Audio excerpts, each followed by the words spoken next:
Welcome to the Bank Marketing Show, the podcast that engages and informs you for success in today's marketplace. It's the show that will make you a better marketer with trends, tactics, and inspiration from experts and industry leaders. If you're wanting to impact your personal success and position your bank as the best choice in your market, you're in the right place. Now let's dive into today's show with your hosts, Chris and Dan. Hello, folks. Welcome to another episode of the Bank Marketing Show. Dan, glad to be here with you today. Yeah, good to be here again with you. Absolutely.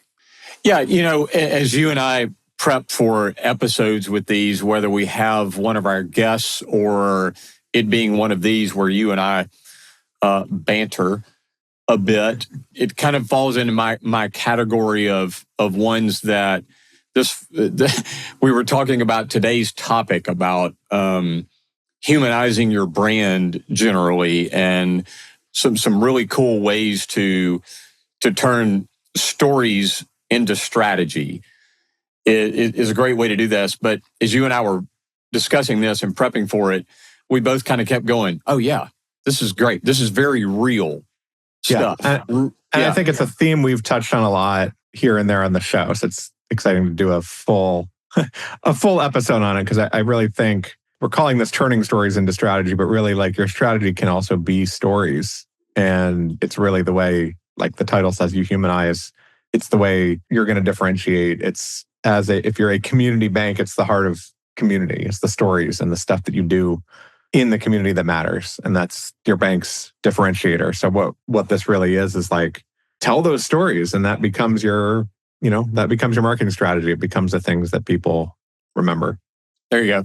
Well, and it authenticates you. It is creating authentication. And again, that's a differentiator from the big brands, the big national banks and all of that. And yes, I agree totally with your point, Dan. This falls into it.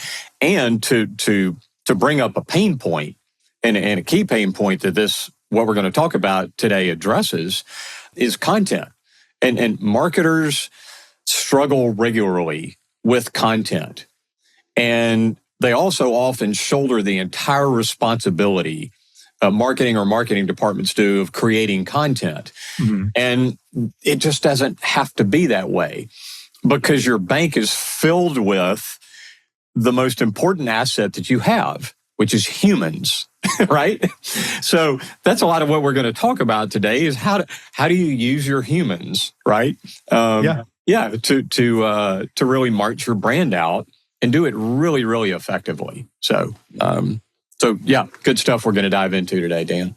Yeah. Well, let's start with kind of why stories matter. We did an episode recently on story brand that talks about making the customer as the hero of their own story, and your bank helps, right? And in that episode, we touched on the psychology of stories, right? It's stories are much more memorable. Your stories are engaging. Think about what you pay attention to in your own daily life and your own social media usage. Like when you get to like a company's post, it's like, my pet peeve right now is the posts that start with whether you're a blank or a blank, come to this company to buy our service. Yeah. And I just, you can kind of subconsciously scroll right past that. Mm-hmm. Mm-hmm. But if something starts with a picture of a real person and, a good hook in the first line, you're naturally curious. You naturally want to hear more. And one, it's not salesy, but two, it's just, it plays to that human nature. Absolutely. Yeah. So if you're driving down the road, don't do what I'm about to ask you to do. But if you're not driving down the road, close your eyes for just a moment. Okay. And let's just toss a content topic two different ways, Dan. Number one is we offer mortgages. Okay. Right. So let that settle for a moment. Well, no duh, you're a bank. Here's the other way to do this. We helped a couple buy their first home and became part of their story, on and on. And you can take that. So there's a visualization, Dan, is I think the point you were trying to make a moment ago. There's a visualization there that commits to memory, because, the second way that I said that if we're still talking about the same set of products, but I created a story, about a couple buying their first home and how much that means to them. And, again, you can take that and go on and on with it. And you can create an image instantaneously of a memorable, applicable story. Yeah. By doing what you were just describing. And they're two totally different ways and all it is perspective shift. Right. And not just like we help this couple, but a picture of the real people. It's not a stock image. Actual people you helped, assuming they're willing to be on your social media feed, right? Yeah. But you're showing real people that your customers may have seen in town, and it helps you feel real. It just helps you be human. You're humans helping humans. Yeah. And people want to engage with people and want to engage with stories, not with companies. Because if you feel like you're engaging with a company, you feel like you're being sold to. Well, and Dan, to take it a step further, in the example that we're using as well, is the humanization by maybe the lender is in that picture with them, or it's maybe it's kind of a quote in the caption from the lender of what it means to him to be able to help this couple that he's known their family for years, and this couple's getting their first home and that kind of thing. So maybe it's even the employees speaking in their own voice. Yeah, or like we've talked about on previous episode, like I think it was in the last one on guerrilla marketing, and we're talking about like have the lender post that story on their feed, Absolutely. And then the bank feed can share it, but then it's really coming from the lender. It's not the bank feed writing about the lender, and it's sort of a subtle shift. But people want to follow people, not banks. And let the lenders build their own sort of network, and the bank feed can benefit from that too. There you go. Yeah. But that's the way to build trust. So that's, we've touched on these themes before. What we want to really talk about today is like how to do it. Some ways to make it easy. Because as a marketer, you may talk to a lot of people in the bank, right? But you don't know the details. And it's really hard for you when you sit back to plan your social media or plan your marketing campaigns to call up all these stories top of mind right away. So you really can't do it on your own, right? Your job is more to keep track of these stories, but larger than that is to encourage employees to tell stories, or at least let you know when they have a good story to tell. Yeah, and Dan, I know that was some help. Yeah, there you go. Need some help, and that was another big point that you and I wanted to make as well, was what you just said about encouraging employee storytelling. And it's a constant challenge for marketing to like, well, everybody's so busy, on our team, and we can't, trying to figure out how to get them involved in those types of things. But asking them to reflect something that they did. Yep. And it could be probably something almost every day. Right. Of a story about how they helped a customer. It's a CSR that helped a sweet little old lady get her, or it can be a little thing. Or it's help the little old lady across the street. It doesn't have to be bought a home. There you go. It doesn't have to be signed a loan that got them out of debt. Like it can be little things. It's showing yourself, showing your team as human out in the world, right? But I think the hard part here is getting staff to tell you that stuff. Getting their minds wrapped around this is an important moment to talk about, and telling you about it. So that I think that's the hard thing to crack. You can probably go talk to staff and get 5 or 6 stories, but that's not going to sustain you for 6 or 8 months of social posts. You've got to find a way to do it consistently. Well, one of the things you and I were talking about doing as we were prepping for this show is actually, we talk about Gen AI all the time, and the real trick to it is utilizing your prompts correctly. Well, with the topic that we're talking about today is having your team, is the prompts that you're using to ask them those questions, Dan, it's not just 5 or 6 small pieces of content. It's things that are regenerative and happen time over and over again over time. I love it. Like, what made you proud today? That you did, or hey, who did you help this week? And you can ask them that. It's not going every week. Yeah, it's not going to them and saying, "Tell me a story that happened." It's right. Who did you help? Yeah, these little moments that were memorable from your week. There you go. If it's memorable to the person, it's going to be memorable to others on on a Right. social It's post. not the dry reporting stuff of how many sales calls did you make or how many transactions did you process, Right. or whatever. This is more, no, who did you help this week? What did you do that made you feel good? It made you feel good that or you made a customer feel good. Tell me about that. So, Yeah. And I think then it's creating the process around that of a way for the staff to tell you that stuff on a regular basis. Is it a 5-minute, if there's a bank staff meeting, can you get 5 minutes in that for people to volunteer their stories? Can you send out a weekly email asking for story submissions? Stuff like that. It's going to have to be repeated over time. And these little moments, if you get down to the right, granularity of little moment, there's a lot of them that happen every week. So the hard part's just surfacing them in a way. And again, to the point that you reiterated, and I know in a few minutes we're going to go a lot further into, community involvement and lots of different things to also bring into this humanization process. But Dan, you were talking about it's not just what happens inside the bank. It's what happens outside the bank with you being a bank employee, but you being a human. Right. So so that's an important way to think about, like you're saying, is you're setting up that process of regularly getting that it's not necessarily just happens while you're sitting at your desk. Right. What happened when you were out and about this and you ran into a customer at the grocery store and you did, again, we're going to go further into kind of how to capture a lot of that. But I think that's an important point to continue to make as we're discussing all of this. It's not just what happens when you're on the clock, so to speak. Yeah. In fact, a lot of times it's actually not. What is it when you're off the clock? Right. The community does not end when the bank closes. And, as a community bank, you need to be doing this. Hopefully you're a member of your community and you're just as nice, when you're out and about than when you're in the bank. Yeah. So find those stories and show how the bank, its staff are interwoven. But yeah, I think to the prompt, right? It's ask your staff those dings. Like, hey, did you run into any customers outside of the bank this week? A prompt like that will help people remember. That's right. Well, Dan, one of the things that you and I were talking about as well, you brought up some specifics around user-generated campaigns and kind of some ways to do that. So remind us of kind of what some of those were. Yeah, well, I said, right, it's you develop a process that to encourage employees to tell stories. You have a process to collect these things over time. But then what do you do with them? And so it's really turn it into, you think about it more as a campaign.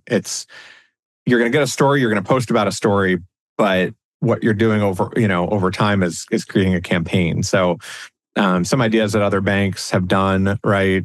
It could be an employee takeover day on your Facebook feed, on your LinkedIn feed, right? Let an employee make a few posts in one day and tell some stories, put some good pictures up. Or a week, whatever, right? It's flexible, but let employees do that. They're going to post about it on their personal pages. They're going to post about it on the bank pages and kind of cross-pollinate some of the audience there. If you've got a lot of different stories, if you get really good at that process of collecting stories over time, you create your own hashtag, right? And then make sure whenever you're posting those things, it ties it to a campaign hashtag or a tagline. If you're making up your own hashtag, it kind of looks cool on the post itself. I don't know how far it gets because people aren't really watching that hashtag, but like the bigger point is put a tagline to it and use that tagline. XYZ Bank Local, as a hashtag. Yeah. It's an ad campaign, right? It's made up of stories from your staff and are putting on social. But I used to work with a bank that would send their employees out into the community and they'd be wearing like very noticeable shirts, like of the same color. And then they'd post that on social. And so they, got to be known for that. So it's just a little thing that's like, you repeat the same 3 or 4 word phrase every time you post about a customer story, call it Main Street Proud, right? Or the name of your community Proud can be that simple. But it starts to be create that brand association with your bank. There you go. Yeah. In fact, one of our clients in common, Dan, for their huge rebrand, they did all these new shirts for their team. And man, we showed up and they were highlighter colors. Literally, they look like a box of highlighters, bright pink and yellow and all this other kind of stuff. And we're like, yeah, do that on a recurring basis and out in the community. And again, to our point in this episode today is then tell the stories about that when you guys, either as a group or individually, when you're off the clock and those types of things, had something that's noticeable, and talk about those engagements. And one of the things, Dan, that I know you and I wanted to make a point about today is that a lot of these stories and this humanization is imperfect. It's not practiced. It's not scripted. It's not any of those. And that's actually the point. Imperfect is beautiful in this case because it's more genuine. Imperfect and very, very granular. Yeah. So the example a minute ago, it's not helping the old lady, plan and execute her retirement, because that's a huge thing that takes years. It's helping her across the street. Mm-hmm. It's being a human. I think a lot of banks avoid talking about these little moments because they're waiting for some massive thing. And to talk about the massive thing too, but pepper in these little moments, and they might not be perfect. It might not be the most profound thing you've ever seen on social, but it's little moments peppered in over time. There you go. Yeah. Well, so one of the categories here, Dan, that you and I have kind of alluded to and we're building up to is about mixing personal and professional. And so we've talked about that in a couple of different ways. But I think that's kind of the crux that a lot of what we're talking about today stands on. So, you were talking about helping the little old lady across the street. Well, what about the story of working side by side with her at the food bank, last weekend? And, it's about the story and the food bank and the community. It's not necessarily a corporate story about your bank, which is the beauty of it. So it's going to be on the bank's platforms or part of you telling a story, but it's this VP that, was working beside so-and-so, and involved in this. And it's a great way to lift up things that your team members are involved with personally, in their lives, and mix that with professional. Yeah. How many of your staff are on boards of charities? How many of your staff are involved in the local 4-H or, organizations like that, right? Mm-hmm. If you're going to be a leader in your community, you should have a big mix of those types of things, right? And talk about them. It may not be an employee acting in a professional capacity for the bank. It's just a fun thing the employee does, but talking about that fun thing humanizes them. It's, they used to say, like, you always hear people talking about, like, they're talking about like the president, like, oh, he's a guy I'd have a beer with or something, right? It's that, that's who people want to work with. So why not make your staff, replace beer with whatever, go fishing, play golf with, but like, that's the level of human we want your staff to appear like, because that's what's going to help people reach out. And what clearer choice is there for somebody if I need a mortgage or a business loan, like, oh, I'm going to talk to that guy because he seems approachable and friendly and like a great guy to work with. I was just about to use that word. Yeah. You just described approachability. And that is the beauty of community banking versus being a number in a to a large national bank. It's that approachability, Dan. You just described that very well. Yeah. So that mixing of personal and professional, and then but it's also in our day and time, we when we're off the clock, we still don't lose that title, which is whether that's a mortgage lender or a VP or the CEO or the marketing director, we still don't lose that title. So when we're at our kids' ball game, or whatever it is that we're out doing, hopefully people know what it is that we do. Yeah. Therefore, the bank that we're associated with.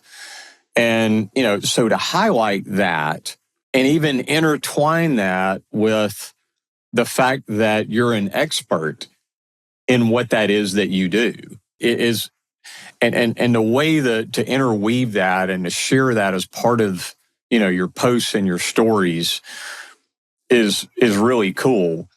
So, I mean, one of the examples is like how I help my friends budget for summer travel. Yeah. Things like that, because they know that you're a financial expert because you're a banker, those types of things. Yeah, turn it right. It doesn't have to be content just for social media, right? You can create a blog, but what most banks do is they'll go to ChatGPT and have it churn out a blog post. Mm-hmm. But it's the same generic blog post that like 100 other banks have done and that 100 other fintechs have done. So that little, you said it well, but I think it's a subtle twist there to think about is instead of saying top 5 tips for summer travel budgeting, it's how I help my friends there you go for summer travel, which is a much more interesting little hook. And now the 3 main points in the article are the same, but just that angle on it is much more interesting, right? It's a human. It's written by a person. It's more realistic. So here's 5 tips for first-time home buyers, but like 5 tips for first-time home buyers, I bet you could find literally 1,000 blogs that are that. Yeah. With almost that same title. But if you make it 5 things I always tell my first-time home buyers, at the bank, it sounds a lot more useful and engaging and less salesy. Yeah. It's just a little... Or Greta helped Steve and Lisa buy their first home. I mean, again... How Steve and Lisa bought their first home, right? Like it's the story... And you put those 5 tips in there in the same numbered list that you would otherwise, but you've spun it up into a story about real people from a real, and even if the marketing team writes it, but you attribute it to the loan officer, it's a lot more approachable and it feels much more community driven. Like I've talked to a lot of community banks that don't want to start a blog because they're like, well, it's just not, people don't think about us as writers, but like tell these stories in that way, make it helpful, make it useful from a real human, and you're going to stand out. Yeah, Dan, so I was in a volunteer role that I have at my church. I was sitting in last week on a committee meeting, and the choir for the church is raising money, and it's going to be a lot, for a trip they're doing with some big choir thing that I don't fully understand, but to go to London next year, right? So this is a bunch of people, and they're needing to, set aside and raise a bunch of money and do all that kind of stuff. Well, so as this group is planning that, guess who they put in charge of the finances? He's a banker. Yeah. Right. I mean, you're a banker. You're good at money. Yeah. I mean, if they were talking about something health related, they'd look for the nurse or the doctor in the group, right? Right. So they looked at the bank. Okay, well, so the banker is in charge of that, right? So now, is that a big product or service opportunity for the banker? Well, not necessarily, but everybody in that group now has that association in their brain, and the next time that they're going to do that, and that, then when they need a HELOC or they need a, and something. I'd say a lot of community banks are trying to get institutional business from nonprofits and schools and hospitals. And so one, it's creating that association, but 2, you could write an article about that. Mm-hmm. How I help this organization in our community budget and plan and get more shows leadership in nonprofit banking. And that could be a way for the bank to get more of that stuff. Or at least show when you're out knocking doors and talking to nonprofits, like, hey, but check this story out. Yeah. Yeah. Well, so what we're rolling into here, Dan, is the cross pollination that you mentioned earlier. And I love this because I think potential stories fall flat sometimes because, again, Steve at the bank is the Little League coach, right, for his kids' team, and so he gets the bank to donate $200 to pay for the banner, or whatever, to help pay for uniforms or whatever the case may be. And because he did that, if we're not taking advantage of those stories, and how I, love that my bank sponsors my team, and let Steve tell that story as content, back to marketing and ways to do that. And our kids deserve that. And we're involved. You see what I'm saying? It's not about how great the bank is. It's not about how great Steve is. It's just about that involvement, and it's organic and there's so many opportunities for those stories by community bankers. Yeah. Yeah. What? Yeah, absolutely. PTA, church leaders. Oh, Dan, before we recorded, you're taking your sons on the Boy Scout camp out this weekend. So if Dan were a banker and he's involved in leadership for the Boy Scout troop, or again, just on and on and on. And bankers do those things. They are involved in those things, and the pollination of telling those stories goes back to the approachability that you were talking about earlier, and the humanization of this. It's not 5 lessons in mortgages. It's 5 things about mortgages I learned while at this camp. Yeah. It can be non-intuitive, but so just think about those non-intuitive combinations of things can often be pretty memorable too. Yeah. Well, so here's a very practical way to go about that: is walk down to your finance office, okay, at the bank, and look at the categorization and the list of every single thing that your bank donates to, every nonprofit. Just start with that list. And again, if it's the local ball clubs and the this church and this food bank and this, all of those things, just start there and go, okay, well, so Dan, were you the one that, helped at the food bank? All right, well, let's pull that story out. Right. Yeah. Right. Very practical way for do a 5-minute interview. Do that. Yeah, do a 5-minute interview on that story, and you'll see stuff kind of bubble up from it that would be a good blog post, be a good social media campaign. Yeah. So I know as we kind of encapsulate all of this, that was one of the key takeaways here, Dan, is that you've already got stories. Mm-hmm. This isn't going and getting your people to do new things. This is encapsulating the stories that you've already got and unlocking them and utilizing them. So that's a really cool takeaway from our discussion today. Yeah. It's seeing your role as a marketer is like, your role is to unlock the stories, not to make them, right? It's to go hunt for them, to think about what's happening in the bank with customers, outside of the bank, as people, your loan officers and staff are living their lives and looking for those stories. You're kind of a story hunter because the people doing those things, if you volunteer at your church every week, you might not think it's all that special. I mean, you have passion around it, but if it's something you've been doing every week for years, you might not just think about it as like a thing to talk about on bank social media. So as the marketer, you have a outside perspective where you're probably going to see stuff differently than your staff does. But that requires you to be out talking to them, making that process we talked about at the beginning of the episode to bubble those stories up. Yeah, and that's a great point, Dan, is that as you're out talking to branch managers and people, throughout the entire spectrum of your bank, people feel good.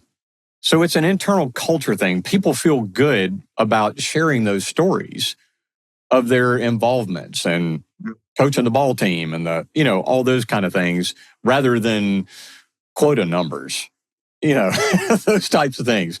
So, as you mentioned a second ago, if marketing is prompting and you've kind of got those regular processes in place of touching base with your people and pulling those stories out, there's all kind of ancillary internal benefits from doing that as well. Yeah. Yeah. And there's the comparison also of how all of this performs as opposed to stock stuff. Yeah. Right. I mean, take it back to what we said at the beginning. Being human is the way that you differentiate from the big national banks or banks, fintechs with 20 times the marketing budget. And telling stories is the way you be human, right? So bubble those things up, and they can't, you may not have the reach of a big national bank, but probably as a community bank, you don't need it. You're in you're just worrying about your communities, and a local story, something that happened in your community is going to, resonate much more than, the cable ad from the big national bank. There you go. Absolutely. Well, cool. Dan, one of the things that you and I seek to do with this podcast is to give our listeners, bank leaders, marketers, all of this, really tangible takeaways to do things that are better utilizing what's already around them.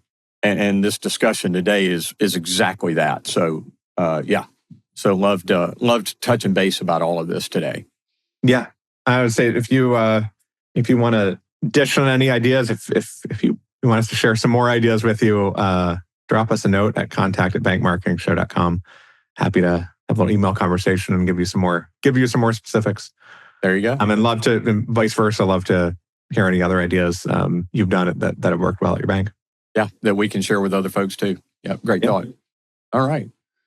And also, we'll share some more ideas in our newsletter, our kind of companion newsletter here called the Bank Marketing Minute. So you can sign up for that on the Bank Marketing Show website or at bankmarketingminute.com, and that'll come out the day after this episode launches. So sign up, get more tips, and we'll talk to you there. There you go. So yeah, sign up for that if you haven't done that. And wherever you're listening to this podcast, do a quick subscribe if you haven't done that yet. And we will keep the informative, valuable stuff coming. So great one today, Dan. Appreciate you very much. Yeah, likewise. Talk to you soon. Yeah, talk to everybody later. Thanks for joining us. To go deeper or get access to some of the valuable nuggets from today's show, go to bankmarketingshow.com. There you'll find episodes, links to resources, and much more. Be sure to subscribe wherever you find your podcasts. And join us next time.